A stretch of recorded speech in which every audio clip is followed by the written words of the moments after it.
Hey Rhonda, it's Leah. This is the custom video that I promised to show you some tips and tricks of how you can create a website to improve your online presence and get some more candidates and clients through the door. Your industry is quite unique. It's very profitable and very interesting to work with. So my video is going to be a little bit longer than I normally do, just because I wanted to give you enough information to go back and think about, and then we can maybe chat around, what are the areas that you want to specialize in or start with. So recruitment, there's two parts, right? So the one is you can have a recruitment company in the Netherlands. We'll go through that now. We have a website, and you can have job listings, etc., and people having to apply, and also post more vacancies. We'll go through that right now. And we can either custom build a website like that for you, so that it fits your needs perfectly. Well, there's also these various platforms out there that can do it for you, right? So I've got a couple of links here that I will share with you, so you can take a look as well.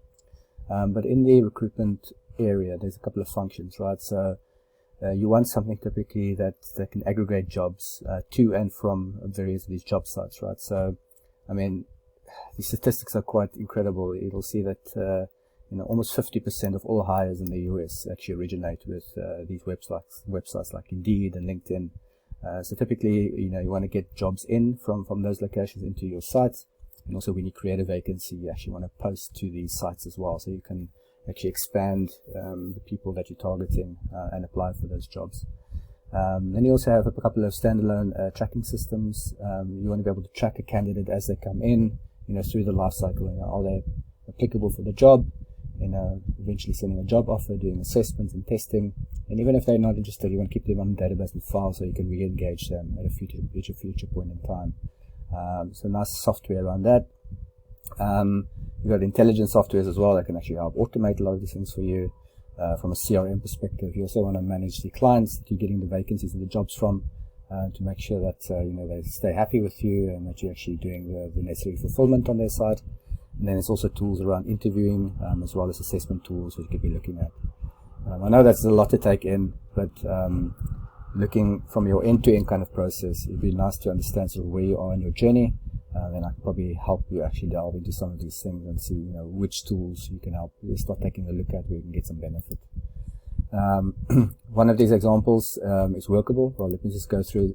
There's another link here, which is the sort of top recruiting software. And it's actually broken it down by sort of business size as well, right? So if you're on the smaller business side, like a SMB, and there's a couple of tools you can start looking at that can actually provide a lot of that functions with you. And I'll take you through a quick look in Workable as an example. If you're more of a bigger agency, there's a couple of ones you can look at. And if you're more of an enterprise system company, then you can look at these. I know internally at my big company that I work for, we use JobVite, so Oracle-based software. But it might be too expensive and too complicated for something that you need. Like I said, I'm not really sure where in the journey you are right now. But let's quickly take a look at something like Workable. So this is very nice. This is a standalone software for recruiters where you can list your jobs. You can add your candidates can add their CVs. You can go through a complete hiring plan, onboarding, offers, assessments, etc. And what's also nice about the software, it also like I said, post to Indeed and LinkedIn and these job sites as well, as you create your vacancies, and also you can receive applications from those sites back into your system. So really broadening your market as well. Cool. So I'll share these links with you to maybe start taking a look. And just to give you an idea of pricing, you can start very basic with this kind of platform at $129 a month. You can try it for free, of course. And like I said, you're doing like 200 jobs board globally if you want, and it's also all GDPR compliant because you're working with customer data. And then standard and premier is there if you want, of course, upgrade and scale your business to be more automated, etc. And you've got a lot of jobs that you want to start handling. Like I said, I will assist you if you want to go through these and sort of assess which one's the best fit for you if you don't have something like this already. Okay, but let's get back. So looking at recruitment companies in the Netherlands to see what your competition is doing. From what I understand, you don't have a website right now. So if I take a look, sort of your biggest competitor is BlueLinks. So let's take a look at what they're doing. So this is their landing page, and as you can see there, you've got a very nice site. You can quickly identify yourself as a job seeker or employer or looking for HR solutions. So very easy for someone to sort of navigate where they need to go, or they can immediately search for a job, either by language or category, etc. So very nice layout. The first thing I just want to go through over is around content. So, Google recommends that you need 1,500 to 2,000 words of content on your homepage. And the reason for that is so that when they go out and crawl your website, what they're trying to do is they're trying to extract keywords out of your website so they can put in the search engine, in their search engine, that they can find you. So if you have less than 1,500 words, you make it more difficult for them to find you.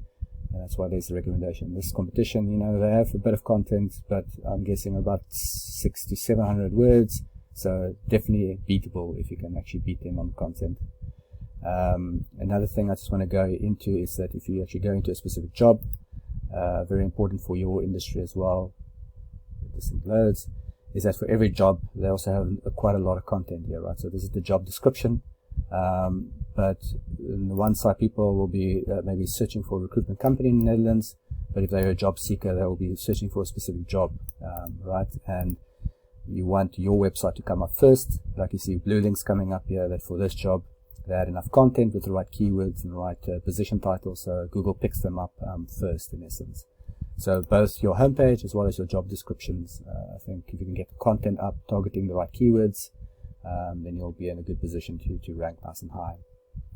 The other thing I want to look at is on the Google search page itself, right? So two things a couple of things that stand out. The first thing is the Google ads. So once again, you can pay to have your website listed at the top here that's relevant to the search term, and every time when someone clicks on it, then of course you pay for that click, but it does drive quite a lot of traffic. So if you want to either promote your business or promote specific positions, then that's one way to go.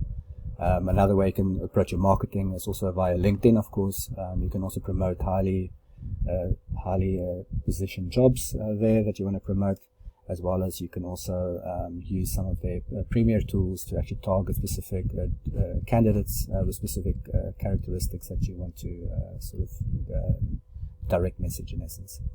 So a couple of ways you can market. The second thing I want to go through is the Google map listing. Sometimes it shows one, sometimes it shows multiple.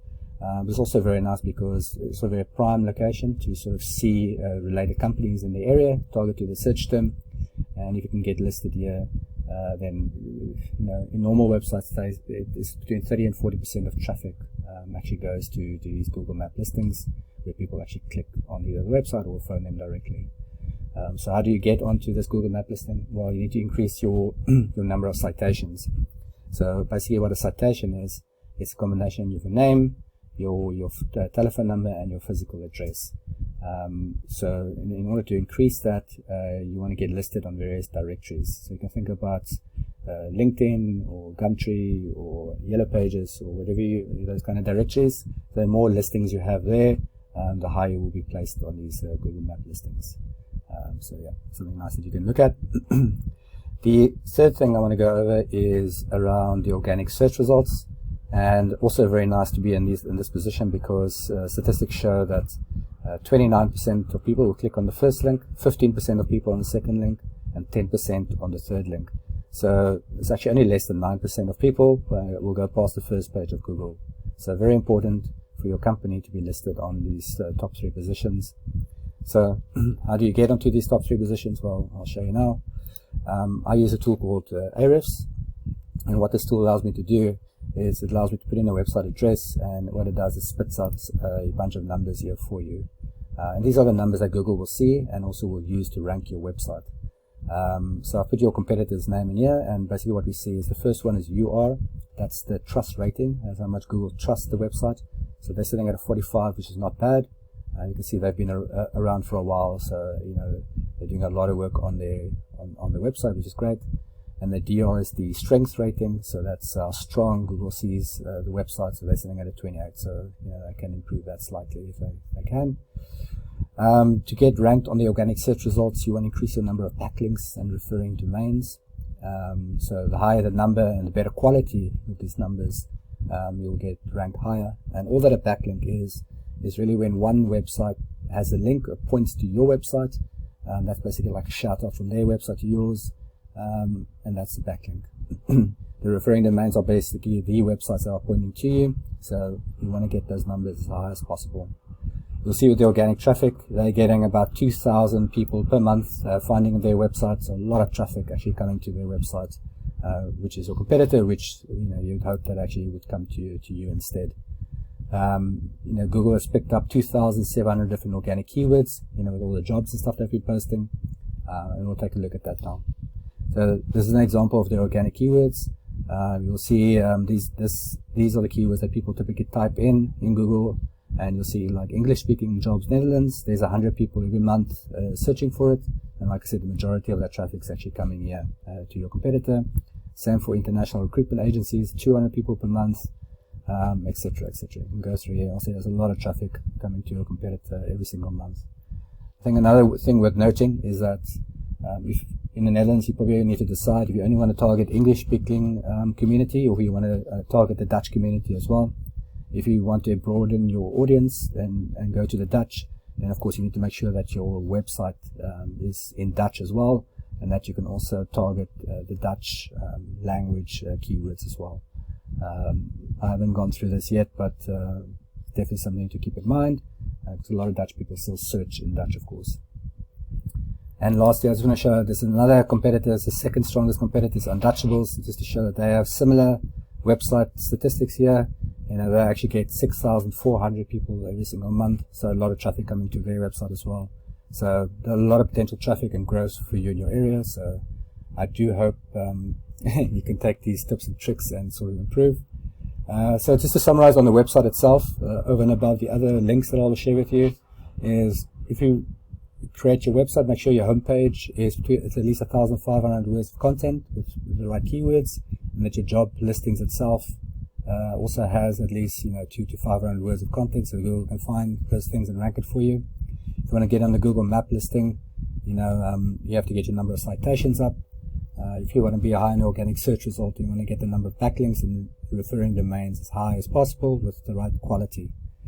All these tips and tricks are free to use, and I really hope you go and implement them. If you need someone to design your website, or if you just want to have some more information around how to approach some of these things, please give me a shot. I'm here to help. Either way, I wish you the best, and I would just appreciate a line of feedback just to let me know if you found this useful or not, because of course I'm trying to help a bunch of local South Africans, and your feedback will be much appreciated. Thank you very much, and chat soon. Bye.